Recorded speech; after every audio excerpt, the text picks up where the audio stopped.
Hey everybody, it's great to see you today. Welcome to Living Power, your online Bible study where we are walking through the Bible in a year. Today is July 8th, and we are studying some of the Psalms that are so beautiful and prophetic in nature. I'm really excited to be able to walk through this section of the Bible with you today. Yesterday we introduced the concept of the enthronement Psalms, which just simply mean that they are Psalms that are prophetic in nature that describe the time period when Jesus will be enthroned as King of Kings and Lord of Lords.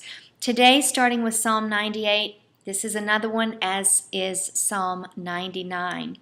Now, Psalm 98 not only is about the millennial period, as you read it, you'll see, but it's also about the second coming, because it talks about the defeat of the Lord's enemies in verse 1.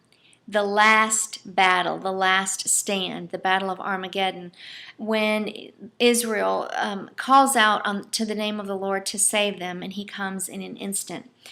Verse 1, sing a new song to the Lord, for he has done wonderful deeds. His right hand has won a mighty victory. His holy arm has shown his saving power. This, of course, will be at the end of the tribulation period, the 7-year period, and it will conclude the Great Tribulation period, which is a smaller segment of time at the end of this 7-year period when things get really bad, and it ushers in a transition. We talked a little bit about Pangea yesterday, how the Lord will kind of change the topology of the earth, and then he ushers in his 1,000 years of peace. He will also exalt Israel, and Israel will be a most blessed nation during this time period. That's in verse 3, and it says that he comes to judge in fairness. So he has a lot of purposes for coming. It's not just to save his people only, even though that is a very worthy reason to come, but he is going to set up a rule that will be just and fair. And this is in verse 9. Now, Psalm 99 also describes the millennial rule, and I love how it gives us more details. Here it tells us that his capital will be Jerusalem, the city that he loves, Jerusalem. And it says again, he will rule in justice and fairness. And in verse 9, that many will come to worship in Jerusalem. I've always wondered, do you think we will actually travel in the millennial period? Do you think we'll actually travel to Jerusalem? Would you want to? I would want to. I would want to go and see Jesus and just see the whole capital city. I think that I'm going to definitely put that on my list of must-dos. Now, Psalm 100 is we're going to kind of change gears just a little bit. I'm not going to say it goes downhill from here because we're going to talk about God, but I know that the prophetic stuff is just so interesting to me. I believe it is to you as well. Many of you tell me that you just love the details and the imagery that we get into about the second coming and the millennial period. But Psalm 99 kind of ends those enthronement psalms. Psalm 100 is just a sweet psalm about thanksgiving and having a heart to be thankful for the blessings that God gives us. Psalm 102 is a prayer of someone overwhelmed with trouble, and he's pouring out his heart to God. It looks like he's got some problems, or she has some problems. Can't sleep, doesn't have an appetite, maybe a little bit malnourished, and maybe a little bit bothered mentally. And here's where we get to change focus just a little bit to think about the attributes of the Lord. A lot of times the Psalms teach us things about God, what he's like, what he thinks about. And in this psalm, we learn about the help that God provides.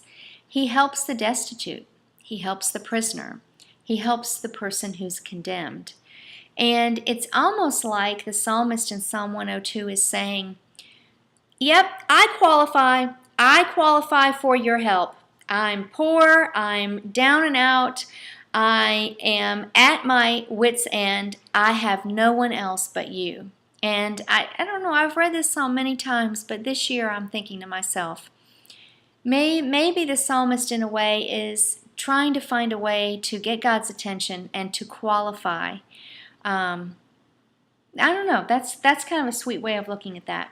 If we look at Psalm 104, we can see not only attributes of God, but I like to call it the resume of God.